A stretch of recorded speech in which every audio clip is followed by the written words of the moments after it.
Hello everyone, welcome to S1 coaching centre.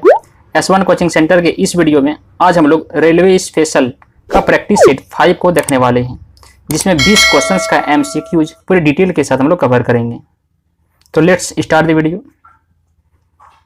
देखिए, तो सबसे पहला क्वेश्चन है कि पीतल का प्रमुख घटक कौन सा है। क्या है क्वेश्चन? पीतल का प्रमुख घटक कौन सा है? तो देखिए, पीतल का प्रमुख घटक है आपका तांबा तथा जस्ता। क्या हो जाएगा? तांबा तथा जस्ता। ठीक है, जो तांबा और जस्ता मिल करके क्या बनता है? ये दोनों मिल करके बनता है पीतल। ठीक, उसके बाद देखिए तांबा तथा टीन। तांबा तथा टीन जो है ये आपका कांसा का घटक है। किसका? तो कांसा का घटक है तांबा और टीन। मतलब तांबा और टीन दोनों मिलकर क्या बनता है? कांसा बनता है। उसके बाद थर्ड है लोहा तथा कार्बन। लोहा तथा कार्बन ये दोनों मिलकर क्या बनता है? ये बनता है स्टील। क्या बनता है? स्टील बनता है। यानी कि स्टील का घटक क्या है? तो लोहा तथा कार्बन है। ठीक है, तो यहाँ पे पीतल का प्रमुख घटक क्या हो जाएगा? तांबा तथा जस्ता। ऑप्शन ये इसका राइट आंसर होगा। चलिए नेक्स्ट क्वेश्चन देखते हैं। देखिए, नेक्स्ट क्वेश्चन है कि साधारण नमक का व्यापारिक नाम क्या है? साधारण नमक का व्यापारिक नाम क्या है? तो देखिए, साधारण नमक का व्यापारिक नाम है सोडियम क्लोराइड। क्या है? Sodium chloride. इसका सूत्र होता है NaCl। इसका सूत्र होता है NaCl होता है। ठीक है, उसके बाद एक है धोवन सोडा, जिसको धोने का सोडा बोलते हैं। धोवन सोडा का व्यापारिक नाम आपका हो जाएगा सोडियम कार्बोनेट। क्या हो जाएगा? धोवन सोडा का व्यापारिक नाम सोडियम कार्बोनेट हो जाएगा। उसके बाद एक बेकिंग सोडा। तो बेकिंग सोडा का व्यापारिक नाम हो जाएगा सोडियम बाइकार्बोनेट। बेकिंग सोडा का व्यापारिक नाम क्या होगा? सोडियम बाइकार्बोनेट होगा। और फिर एक विरंजक चूर्ण। तो विरंजक चूर्ण का व्यापारिक नाम आपका हो जाएगा ब्लीचिंग पाउडर। विरंजक चूर्ण का व्यापारिक नाम क्या होगा? ब्लीचिंग पाउडर हो जाएगा। तो यहाँ पे साधारण नमक का व्यापारिक नाम क्या हो जाएगा? Sodium chloride. इसका सूत्र NaCl होता है। ऑप्शन डी इसका राइट आंसर होगा। चलिए नेक्स्ट क्वेश्चन देखते हैं। नेक्स्ट क्वेश्चन वही है कि जिप्सम का रासायनिक सूत्र क्या है? जिप्सम का रासायनिक सूत्र क्या है? तो देखिए, जिप्सम का रासायनिक सूत्र आपका हो जाएगा CaSO4 × 2H2O। ऑप्शन ये इसका राइट आंसर हो जाएगा। क्या हो जाएगा? CaSO4 × 2H2O। ये हो जाएगा जिप्सम का रासायनिक सूत्र। ठीक है, उसका CaOCl2 जो है ये आपका किसका फॉर्मूला होगा? ये आपका विरंजक चूर्ण का। विरंजक चूर्ण का फॉर्मूला हो जाएगा क्या? CaOCl2। ठीक है, जिसका व्यापारिक नाम क्या हो जाएगा? Bleaching powder. ठीक है, और उसके बाद एक है NaHCO3। क्या है? NaHCO3। इसका होता है क्या? Baking soda. NaHCO3 का क्या होता है? बेकिंग सोडा होता है। बेकिंग सोडा का फॉर्मूला होता है क्या? NaHCO3। और बेकिंग सोडा का व्यापारिक नाम क्या होता है? सोडियम बाइकार्बोनेट होता है। अभी जस्ट बताए, बेकिंग सोडा का व्यापारिक नाम क्या होता है? Sodium bicarbonate. और एक है Na2CO3 × 10H2O। क्या है? Na2CO3 × 10H2O। तो ये है, ये किसका फॉर्मूला होता है? तो ये आपका हो जाएगा धोवन सोडा। जो धोवन सोडा है उसका फॉर्मूला होता है Na2CO3 × 10H2O। ठीक है, और धोवन सोडा का व्यापारिक नाम क्या होता है? Sodium carbonate. ठीक है, तो यहाँ पे जिप्सम का रासायनिक सूत्र क्या हो जाएगा? CaSO4 × 2H2O। ऑप्शन ये इसका राइट आंसर होगा। चलिए नेक्स्ट क्वेश्चन देखते हैं। नेक्स्ट क्वेश्चन है कि विटामिन ए का रासायनिक नाम क्या है? विटामिन ए का रासायनिक नाम क्या है? तो देखिए, विटामिन ए का रासायनिक नाम का रेटिनॉल है। क्या है? रेटिनॉल है। इसका ऑप्शन बी क्या होगा? राइट आंसर हो जाएगा। बाकी देखिए, थाइमिन जो है ये आपका है विटामिन B1। विटामिन B1 का रासायनिक नाम है क्या? थाइमिन। किसका? B1 का रासायनिक नाम थाइमिन।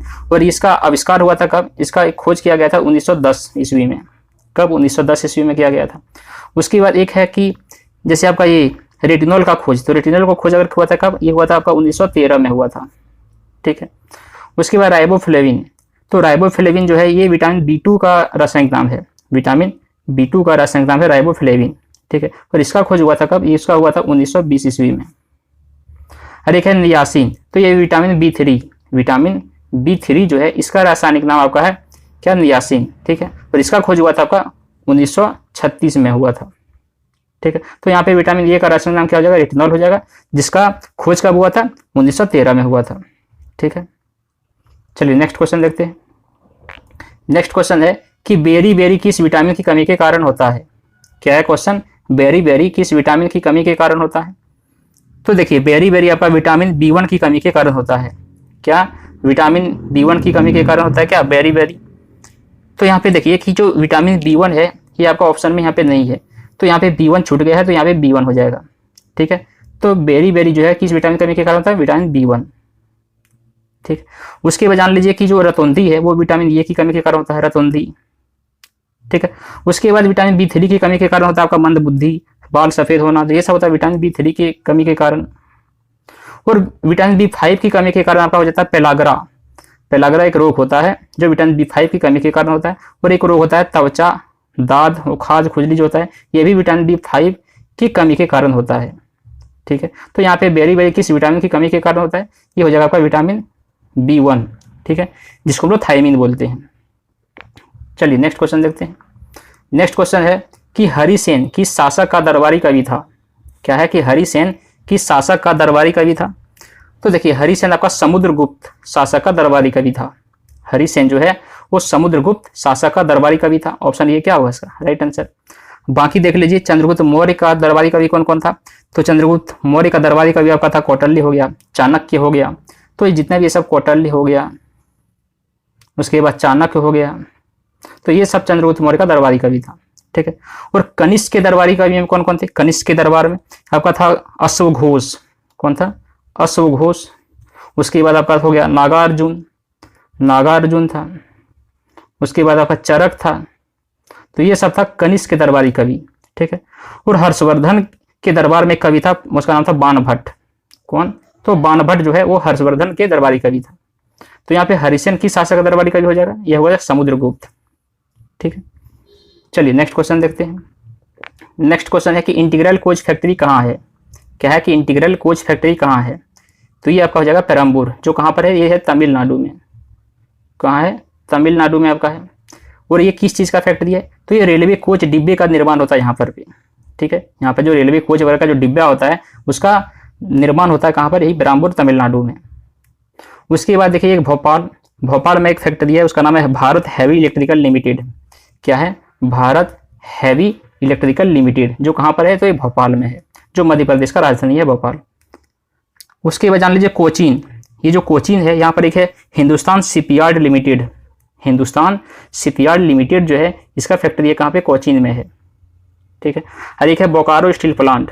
क्या है कि बोकारो स्टील प्लांट, जो ये कहाँ पर है? ये आपका झारखंड के बोकारो जिला में है। ठीक है। तो यहाँ पे इंटीग्रल कोच फैक्ट्री जो हो जाएगा पेरम्बूर। ऑप्शन ये इसका राइट आंसर हो जाएगा। चलिए नेक्स्ट क्वेश्चन देखते हैं।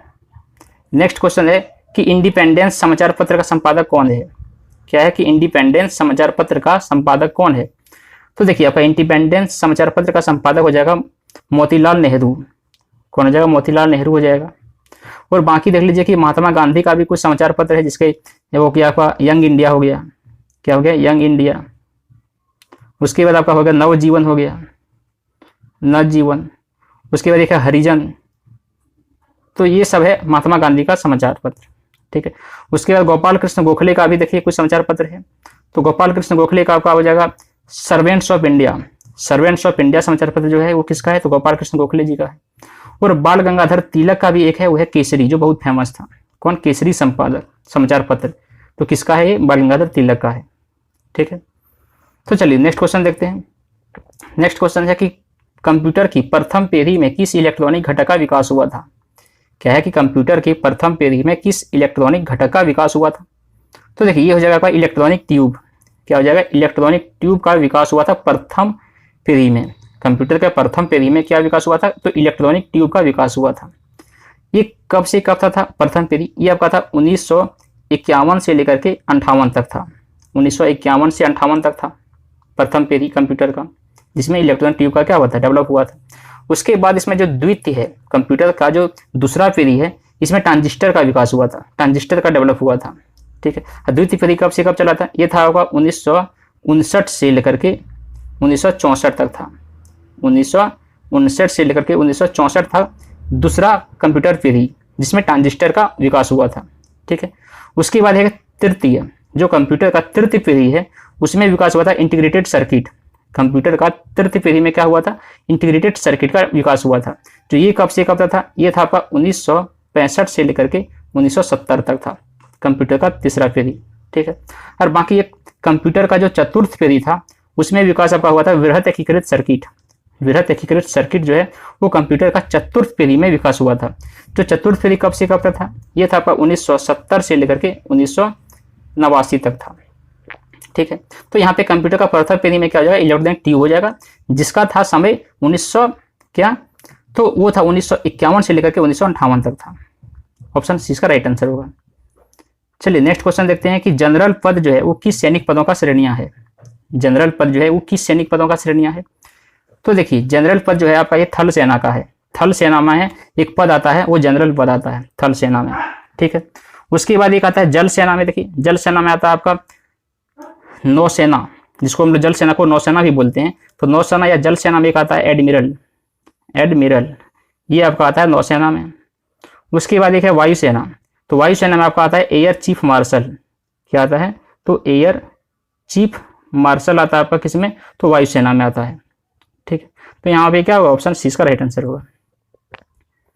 चलिए नेक्स्ट क्वेश्चन देखते हैं कि जो बेसिन की संधि क्या है? नेक्स्ट क्वेश्चन कि बेसिन की संधि किसके बीच हुआ था? बेसिन की जो संधि है वो किसके बीच हुआ था? तो देखिए बेसिन की संधि आपका हुआ था पेशवा बाजीराव द्वितीय व अंग्रेज के बीच में हुआ था। किसके बीच में? पेशवा बाजीराव द्वितीय व अंग्रेज के बीच में आपका हुआ था बेसिन की संधि। ठीक है, और ये कब हुआ था? ये हुआ था आपका 1802 ईस्वी में हुआ था। बेसिन की संधि जो है वो पेशवा बाजीराव द्वितीय व अंग्रेज के बीच में हुआ था 1802 ईस्वी में। ठीक है, चलिए नेक्स्ट ऑप्शन को हम लोग जान लेते हैं। नेक्स्ट है कि ईस्ट इंडिया कंपनी व Raghunath Rao, east India company व रघुनाथ राव के बीच में क्या हुआ था? ये हुआ था आपका सूरत का संधि। ये हुआ था सूरत संधि। तो किसके बीच में हुआ था सूरत संधि? ईस्ट इंडिया कंपनी व रघुनाथ राव के बीच में हुआ था। ये कब हुआ था? ये हुआ था 1775 ईस्वी में हुआ था। ठीक है, उसके बाद नेक्स्ट है कि महादजी सिंधिया तथा अंग्रेज, महादजी सिंधिया तथा अंग्रेज के बीच में आपका हुआ था सालबाई की संधि। क्या है कि सालबाई की संधि आपका हुआ था महादजी सिंधिया तथा अंग्रेज के बीच में हुआ था, और ये हुआ था आपका 1782 ईस्वी में हुआ था। ठीक है, उसके बाद एक है कि दौलत राम सिंधिया व अंग्रेज, तो दौलत राम सिंधिया व अंग्रेज के बीच में आपका हुआ था ग्वालियर की संधि। क्या हुआ था? ग्वालियर की संधि जो हुआ था वो हुआ था दौलत राम सिंधिया व अंग्रेज के बीच में हुआ था, और ये हुआ था 1817 में हुआ था। ठीक, चलिए नेक्स्ट क्वेश्चन देखते हैं। नेक्स्ट क्वेश्चन है कि कुत्ता का वैज्ञानिक नाम क्या है? क्या है नेक्स्ट क्वेश्चन कि कुत्ता का वैज्ञानिक नाम क्या है? तो देखिए कुत्ता का वैज्ञानिक नाम आपका हो जाएगा कैनिस फैमिलीज। क्या हो जाएगा? कैनिस फैमिलीज हो जाएगा कुत्ता का वैज्ञानिक नाम। बाकी देख लीजिए राना टिग्रिना जो है ये आपका मेढक का वैज्ञानिक नाम है। किसका? मेढक का वैज्ञानिक नाम है राना टिग्रिना। फिर होमोसेपियंस जो है ये आपका मानव का वैज्ञानिक नाम है होमोसेपियंस। उसके बाद है फेलिस डोमेस्टिका, तो फेलिस डोमेस्टिका जो है ये आपका बिल्ली का वैज्ञानिक नाम है। बिल्ली का वैज्ञानिक नाम है फेमिस डोमेस्टिका। ठीक है, तो यहाँ पे कुत्ता का वैज्ञानिक नाम क्या हो जाएगा? ये हो जाएगा कैनिस फैमिलीज। ऑप्शन 20 का क्या होगा राइट आंसर? चलिए नेक्स्ट क्वेश्चन देखते हैं। नेक्स्ट क्वेश्चन है कि विटामिन बी की खोज किसने किया था? क्या है कि विटामिन बी की खोज किसने किया था? तो देखिए विटामिन बी की खोज आपका किया था किसने? वो किया था आपका देखिए मैकुलन ने किया था। विटामिन बी का खोज किसने किया था? तो मैकुलन ने किया था।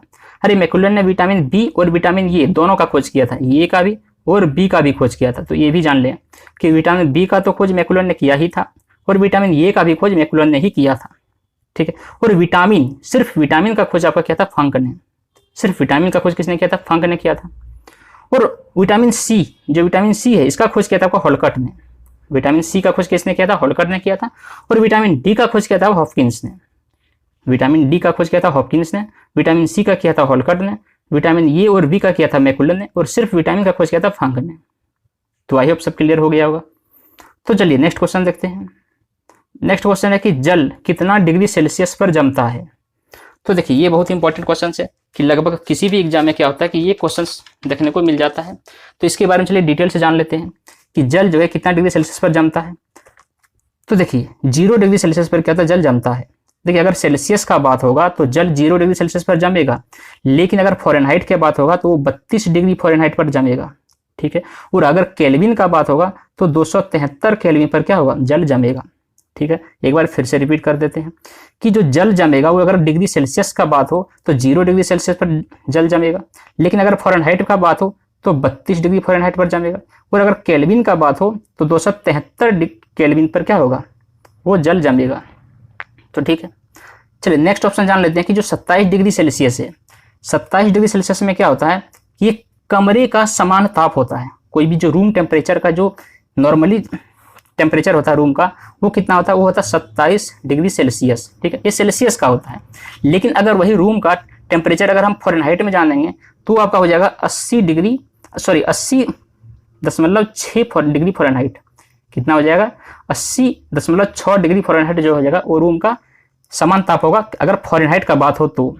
लेकिन अगर केल्विन का बात हो रूम के तो हो जाएगा 300 केल्विन। तो 300 केल्विन पर जो रूम का सामान्य ताप होता है, ठीक है, 27 डिग्री सेल्सियस पर रूम का सामान्य ताप होता है, उस सेल्सियस में 80.6 डिग्री फ़ारेनहाइट पर वो 300 केल्विन पर रूम का डिग्री क्या समान ताप रहता है।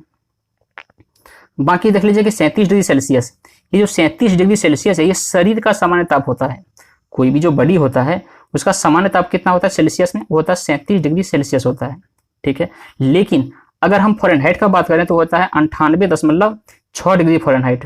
कितना होता है, 98.6 डिग्री फ़ारेनहाइट होता है वो फ़ारेनहाइट में।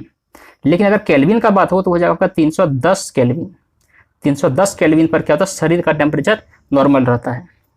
ठीक है, और 100 डिग्री सेल्सियस पर क्या होता है, तो देखिए 100 डिग्री सेल्सियस पर जो है ये जल का क्वथनांक होता है, जल का बॉइलिंग पॉइंट होता है। जो जल होता है उसका बॉइलिंग पॉइंट जो होता है वो कितना होता है, वो होता है 100 डिग्री सेल्सियस पर। देखिए अगर सेल्सियस हो तो 100 डिग्री सेल्सियस, और अगर फ़ारेनहाइट होगा कितना, तो फ़ारेनहाइट होगा 212 डिग्री फ़ारेनहाइट।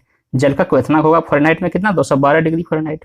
और केल्विन में कितना होगा, वो होगा आपका 373 केल्विन।